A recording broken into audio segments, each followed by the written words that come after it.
말씀은 예레미야 9장 23절과 24절 말씀입니다. 구약 성경 1066면 예레미야 9장 23절과 24절 말씀 한 절씩 교독하겠습니다.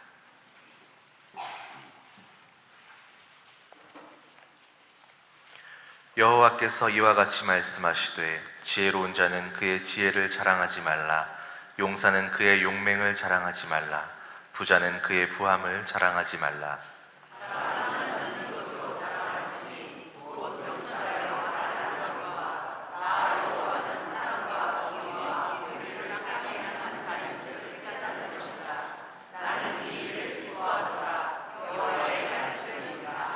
아멘. 선지자는 하나님께서 보내셔서 하나님의 말씀을 대언한 사람들입니다. 그러므로 선지자의 마음은 하나님의 마음이며 선지자의 생각은 하나님과 같은 생각을 품고 있었습니다. 우리가 예레미야 선지자를 눈물의 선지자라 부르는데 예레미야의 눈물은 하나님의 눈물이기도 합니다. 당시 여호와 하나님께서 왜 눈물을 흘리셔야 했을까요? 예레미야 선지자가 왜 눈물을 펑펑 쏟아야 했을까요? 예레미야는 남왕국 유다가 패망을 향해 치닫던 시대에 활동한 선지자입니다. 즉 언약의 백성이요 다윗의 혈통을 이어온 유다 왕국이 하나님을 떠났고 혼합종교에 빠졌습니다. 당시 대제국 바벨론에게 비참하게 멸망당할 것을 예레미야는 다 내다보고 있었습니다. 그런 이유로 예레미야는 바로 앞 9장 17절에서 22절에서 애가를 지어서 불렀습니다. 만군의 여호와께서 말씀하셨느니라. 너희는 곡하는 분야를 불러와 우리를 위하여 애곡하며 우리 눈꺼풀에서 눈물이 쏟아지게 하라. 이는 시온에서 통곡하는 소리가 들리기를 우리가 아주 망하였구나. 우리가 크게 부끄러움을 당하였구나. 우리가 그 땅을 떠난 것은 그들이 우리의 거처를 헐었음이로다 할지어다. 그러면서 오늘 본문 두 구절이지만 예레미야서의 전체의 주제를 요약하고 있습니다. 여호와께서 이같이 말씀하시기를 지혜로운 자는 그의 지혜를 자랑하지 말라. 용사는 그의 용맹을 자랑하지 말라. 부자는 그의 부함을 자랑하지 말라. 세 가지 부류의 사람을 꼽았는데 지혜자, 용사, 부자, 이는 세상 사람들이 가장 부러워하는 것들입니다. 지혜, 용맹, 재물. 그래서 세상 사람들이 가장 의지하는 것이기도 합니다. 그러나 하나님께서 말씀하시기를 그것 의지하지 말라. 그거 자랑하지 말라. 그러면서 자랑하는 자는 이것으로 자랑할지니 진짜 자랑할 것이 무엇인지 아느냐? 정말 의지해야 할 대상이 누구인지 아느냐? 곧 명철하여 나를 아는 것과 여호와 하나님을 아는 것과 나 여호와는 사랑과 정의와 공의를 땅에 행하는 자인 줄 깨닫는 것이니라. 나는 이 일을 기뻐하노라. 여호와의 말씀이니라. 여호와를 알라. 알되 깊이 알라. 이는 북왕국이 멸망할 즈음 호세아 선지자가 외친 말씀과 똑같습니다. 호세아 6장 6절에서 7절. 나는 인애를 원하고 제사를 원하지 아니하며 번제보다 하나님 아는 것을 원하느니라. 그러므로 우리가 여호와를 알자. 힘써 여호와를 알자. 여호와를 아는 것이 결코 어렵고 힘든 것이 아니라 그의 나타나심은 새벽빛같이 어김이 없나니 비와 같이 땅을 적시는 늦은 비와 같이 우리에게 임하시느니라. 우리 사람으로서 가장 귀한 지식은 여호와를 아는 지식입니다. 사람으로서 가장 힘써야 할 것이 여호와를 알아가는 겁니다. 사람으로서 할 수 있는 최고의 행위는 여호와 하나님을 사랑하는 것이요, 그래서 하나님을 경배하고 예배하는 겁니다. 이 시대에 우리 모두 힘써 여호와 알기를 소원합니다. 힘써 여호와를 알자. 우리가 산을 멀리서 바라보는 것하고 직접 산에 올라가는 것하고 산을 이해하는 정도가 다르고 산을 느끼는 정도가 다릅니다. 또 어떤 산에 등산을 하더라도 한두 번 등산해 본 사람이 그 산을 아는 것과 수십 번 그 산에 오른 사람이 그 산을 이해하는 것이 다릅니다. 우리가 사람을 아는 것도 마찬가지입니다. 내가 아는 많은 사람들 가운데 나를 아는 정도의 차이가 많습니다. 한 번 만나서 서로 인사만 한 사람이 있는가 하면 어떤 사람은 사귄 지가 오래되어서 서로 마음을 터놓고 이야기하는 그런 사람도 있습니다. 그런가 하면 더 가까운 사람도 있으니 한 몸 이루어 사는 부부입니다. 부부는 그 누구보다도 서로를 가장 많이, 가장 깊이 아는 사이입니다. 이렇게 모두가 나를 아는 사람들이지만 나를 아는 정도 차이가 있다는 것을 인정하지 않을 수 없습니다. 마찬가지로 여호와 하나님은 한 분이시요 우리 모두의 아버지이시지만, 그런데 각 사람이 하나님을 아는 지식에 있어서는 커다란 차이가 있습니다. 하나님을 깊이 많이 아는 사람이 있는가 하면 하나님을 조금 얕게 아는 사람도 있습니다. 그런데 주전 8세기 예레미야보다 앞서서 활동한 선지자 이사야도 이렇게 외쳤습니다. 소는 그 임자를 알고 나귀는 주인의 구요를 알건만은 이스라엘은 하나님을 알지 못하고 나의 백성은 하나님의 말씀을 깨닫지 못하는도다. 또한 호세아 선지자는 오라 우리가 여호와께로 돌아가자, 우리가 여호와를 알자, 힘써 여호와를 알자. 여호와를 아는 지식만이 사람을 살릴 수 있기 때문에 무엇보다 여호와를 아는 지식이 최우선이다. 그래서 힘써 여호와를 알자. 물론 성경이 말하는 하나님 지식이란 머리로만 아는 지식이 아니라 경험적으로, 체험적으로 아는 지식입니다. 더 쉽게 말씀드리면 하나님과 늘 바른 관계에 있어라, 하나님과 더 친밀하라, 이 말입니다. 우리 사람은 하나님을 아는 지식의 정도의 차이에 따라서 자기 인생이 달라지는 겁니다. 우리가 수박 겉핥기 식으로 하나님을 알아서는 곤란합니다. 우리가 하나님을 깊이 잘 알아야 하나님이 얼마나 위대하신 분인가, 하나님의 능력이 얼마나 크신가, 또 그 앞에 있는 나 자신이 얼마나 연약하고 초라한 존재인가 하는 것을 발견하게 됩니다. 하나님을 깊이 아는 사람은 주님 주시는 평강을 누립니다. 하나님은 평강의 주님이시고 그 주님이 항상 나와 함께 계심을 믿으면 실질적으로 평강을 누리며 사는 겁니다. 그러나 하나님을 잘 알지 못하는 사람은 자기 자신이 커 보입니다. 자기가 대단한 존재처럼 보입니다. 하나님이 희미하면 세상이 잘 보이게 되어 있습니다. 그래서 세상 재미만 추구하고 세상 것만 의지하게 되어 있습니다. 하나님을 아는 지식이 얕은 사람은 하나님과의 관계가 희박하니까 하나님이 멀리 계신 것처럼 생각이 되고 하나님이 주시는 평강을 별로 누리지를 못합니다. 이것은 하나님이 인색하거나 야박해서가 아니라 자기가 하나님과 멀리 있기 때문입니다.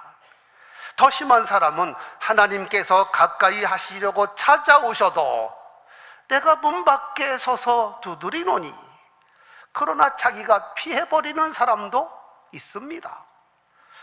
욥이 동방의 의인이라 일컬었지만 하나님을 깊이 체험하기까지 오직 자기가 의롭다는 주장만 펼쳤습니다.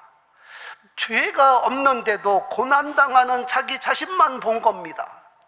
그러나 욥이 하나님을 깊이 깨닫고 고백하기를, 나는 미천하오니 무엇이라 주께 대답하리까?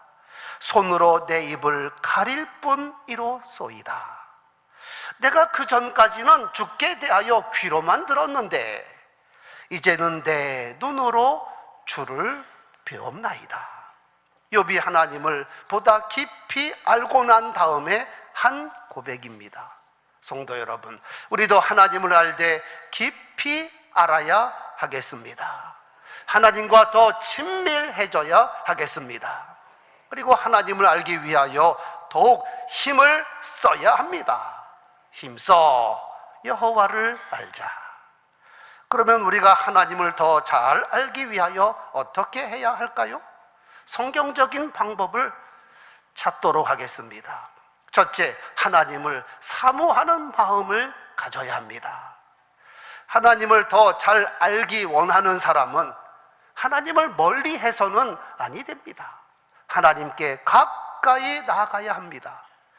호세아 선지자는 오라, 우리가 여호와께로 돌아가자.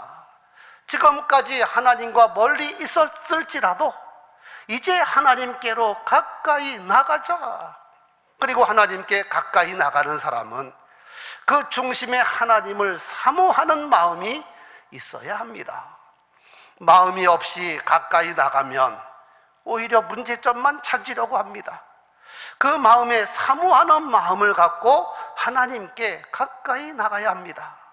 잠언 8장 17절, 나를 사랑하는 자들이 나의 사랑을 입으며 나를 간절히 찾는 자가 나를 만날 것이니라. 믿음의 선진들은 한결같이 하나님을 사모하는 사람들이었고 하나님 만나기를 갈급해하는 사람들이며 하나님의 은혜와 도우심을 간절히 원했던 사람들입니다. 그래서 누구보다 하나님을 깊이 체험하였습니다. 이런 내용의 대표적인 것이 다윗이 지은 시입니다. 시편 63편, 하나님이여 주는 나의 하나님이시라. 내가 간절히 주를 찾되 물이 없어 마르고 곰핍한 땅에서 내 영혼이 주를 갈망하며 내 육체가 주를 앙모하나이다. 내가 나의 침상에서 주를 기억하며 밤중에 주를 묵상할 때에 하오리니 주는 나의 도움이 되셨음이라. 내가 주의 날개 그늘에서 즐거이 부르리이다. 다윗이 하나님을 깊이 체험하고 하나님의 큰 언약을 받았으며 성군이라 칭함을 받았으며 메시아의 초상이 된 것은 그가 이토록 하나님을 사모하며 하나님을 찾은 것에 대한 선물이라 할 수 있습니다. 다윗의 고백입니다. 나의 힘이신 여호와여, 내가 주를 사랑하나이다. 여호와는 나의 목자시니 내게 부족함이 없으리로다. 물론 하나님은 어디나 계신 무소부재의 하나님이십니다. 그렇지만 하나님께 대하여 관심도 없고 하나님 만나기를 사모하지도 않는 사람에게 하나님께서 가까이 가셔도 본인도 재미가 없고 하나님도 재미가 없으십니다. 하나님은 하나님을 사모하며 하나님을 찾는 사람에게 나타나셔서 은혜의 말씀도 들려주시고 평강도 선물로 주시며 그래서 하나님의 영광을 나타내시는 겁니다. 우리 가운데 하나님을 사모하는 마음 더욱 간절하여 우리 모두 날마다 하나님을 만나며 우리 영혼이 하나님으로 인하여 기뻐하는 사람들 되기를 바랍니다. 두 번째, 하나님의 지혜를 간구해야 합니다. 사람이 만물의 영장이라고 말하지만 사람의 지식과 지혜가 얼마나 되겠습니까? 우리는 나 자신에 대해서도 모르는 것이 얼마나 많은지 모릅니다. 우선 내 몸에 대해서 얼마나 아십니까? 여러분, 자기 머리카락 몇 개인지 아십니까? 내 몸의 세포가 몇 개인지 아십니까? 내 오장육부가 어떤지 아십니까? 너무나 모르는 것이 많습니다. 그러니까 중병에 걸려도 나중에 알게 되고 병원에 가게 되는 겁니다. 뿐만 아니라 내 마음과 생각조차도 모르는 것이 많습니다. 특히 내 속에 무의식 같은 것은 나도 모르는 부분입니다. 그런데 나 자신도 모르면서 영이신 하나님을 어떻게 알 수 있을까요? 역시 능력은 하나님께 있습니다. 진리의 성령께서 우리에게 지혜를 주시고 깨닫는 마음을 주셔야 합니다. 진리의 성령이 오시면 그가 너희를 모든 진리 가운데로 인도하시리로다. 보혜사 곧 아버지께서 내 이름으로 보내실 성령, 그가 너희에게 모든 것을 가르치시고 내가 너희에게 말한 모든 것을 생각나게 하시리라.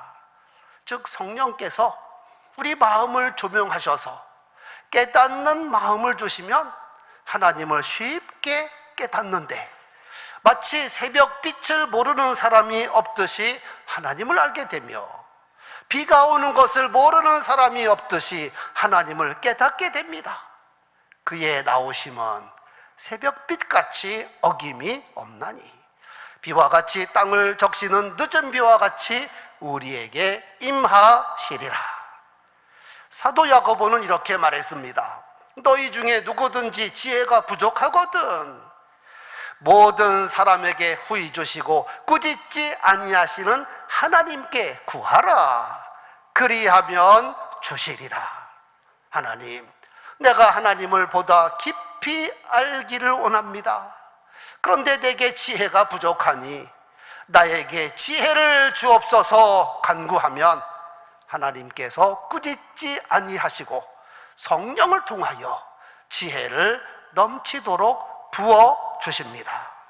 특히 성령님은 진리의 영이요 진리의 말씀의 영이기 때문에 우리는 하나님 말씀을 통하여 하나님을 깊이 깨닫고 더 잘 알게 되는 겁니다. 말씀에 깊이 뿌리 내리시기 바랍니다. 사도 바울이 골로새서 2장 6절 7절에서 이렇게 말했습니다. 그러므로 너희가 그리스도 예수를 주로 받았으니 그 안에서 행하되 그 안에 뿌리를 박으며 세움을 입어 교훈을 받은 대로 믿음에 굳게 서서 감사함을 넘치게 하라. 어떤 사람이 믿음이 좋다 하는 것은 그 사람이 말씀에 깊이 뿌리를 내리고 말씀대로 살아가는 사람입니다. 하나님께서 우리에게 주신 말씀은 보통 말씀이 아닙니다. 이 말씀이 진리요 생명의 양식이며 권세 있는 살아있는 말씀인 것은 말씀은 곧 하나님이시기 때문입니다. 태초에 말씀이 계시니라. 이 말씀이 하나님과 함께 계셨으니 이 말씀은 곧 하나님이시니라. 말씀이 육신이 되어 우리 가운데 거하시매 우리가 그 영광을 보니 아버지의 독생자의 영광이요 은혜와 진리가 충만하더라. 말씀이 사람이 되신 분이 바로 독생자 예수 그리스도입니다. 우리가 성경 말씀을 읽는 것은 삼위일체 하나님을 읽는 겁니다. 말씀을 묵상하는 것은 하나님을 묵상하는 겁니다. 말씀을 실천하는 것은 하나님의 뜻을 이루는 겁니다. 그래서 말씀을 주야로 묵상하는 사람이, 읊조리는 사람이 복 있는 것은 삼위일체 하나님과 항상 동행하기 때문에 복 있는 사람입니다. 우리의 믿음이 말씀에 깊이 뿌리를 내린다 하는 것은 하나님께 깊이 뿌리를 내리는 겁니다. 이렇게 말씀을 사랑하고 성경 공부에 힘을 써 말씀과 가까이 사는 사람은 말씀 대신 주님과 동행하는 것이요 하나님을 깊이 깨닫는 겁니다. 우리 모두 지혜의 근원이신 하나님께 지혜를 간구하고 성령을 간구하여 말씀을 통하여 하나님을 깊이 깨닫는 진리의 삶 살기를 소원합니다. 세 번째, 삶의 현장에서 하나님을 다양하게 체험해야 합니다. 하나님을 더 깊이 알기 위하여 세 가지 방법을 말씀드리고 있는데, 첫째, 하나님을 사모하는 마음. 둘째, 하나님께 지혜를 간구. 셋째, 삶의 현장에서 하나님을 체험하자. 앞에서도 말씀한 대로 성경이 말하는 하나님의 지식이란 머리로만 아는 지식이 아니라 경험적으로, 체험적으로 아는 지식입니다. 즉 하나님과의 관계입니다. 처녀 마리아가 나는 남자를 알지 못하니 어찌 이 일이 있겠습니까? 말했습니다. 여기서 남자를 알지 못한다, 남자와 관계를 맺지 않았는데 어찌 아이를 낳는다는 말입니까? 히브리어 알다라는 말은 야다, 경험적 지식, 체험적으로 아는 것을 야다라고 말합니다. 한편 여호와 하나님은 시간과 공간을 초월하시는 하나님이십니다. 그런데 우리 사람은 시간과 공간 안에 살아갑니다. 사람은 시간과 공간을 떠나서 존재할 수 없습니다. 사람은 언제, 어디서 이것 빼놓고 이야기할 수가 없습니다. 시간과 공간을 삶의 자리라, 삶의 현장이라고 말합니다. 그런데 시간과 공간을 초월하시는 하나님께서 시간과 공간의 제약을 받을 수밖에 없는 인생을 구원하기 위하여 인간의 역사 속으로 들어오셨습니다. 대표적인 사건이 독생자 성육신 사건입니다. 말씀이 육신이 되셨습니다. 하나님이 사람이 되신 겁니다. 그리고 그 이름을 임마누엘이라 하리라. 하나님이 우리와 함께 계신다. 즉 시공 초월자가 시공의 제약을 받는 세계에 들어오셔서 우리 인생들과 함께 계시며 일하시는 겁니다. 즉 하나님을 경험적으로 안다는 것은 우리 평생 순간순간 나 혼자만의 삶이 아니라 하나님과 함께하는 삶을 사는 겁니다. 즉 하나님께서는 일마다 때마다 우리를 돕고 계시기 때문에 우리의 삶은 인간들만의 이야기가 아니라 하나님과 함께한 이야기입니다. 그러므로 우리는 세상을 살면서 크고 작은 일들을 통하여 얼마든지 하나님을 만나고 하나님을 깨닫고 하나님을 체험해야 합니다. 잠언 3장 6절 너는 범사의 그를 인정하라. 그리하면 내 길을 지도하시리라. 우리의 자고 깨는 것이 평범하고 당연한 것이 아닙니다. 하나님께서 나를 평강 가운데 눕혀주셔서 잠드는 것이며 하나님께서 나의 생명을 연장시켜 주셨기 때문에 잠에서 일어나는 겁니다.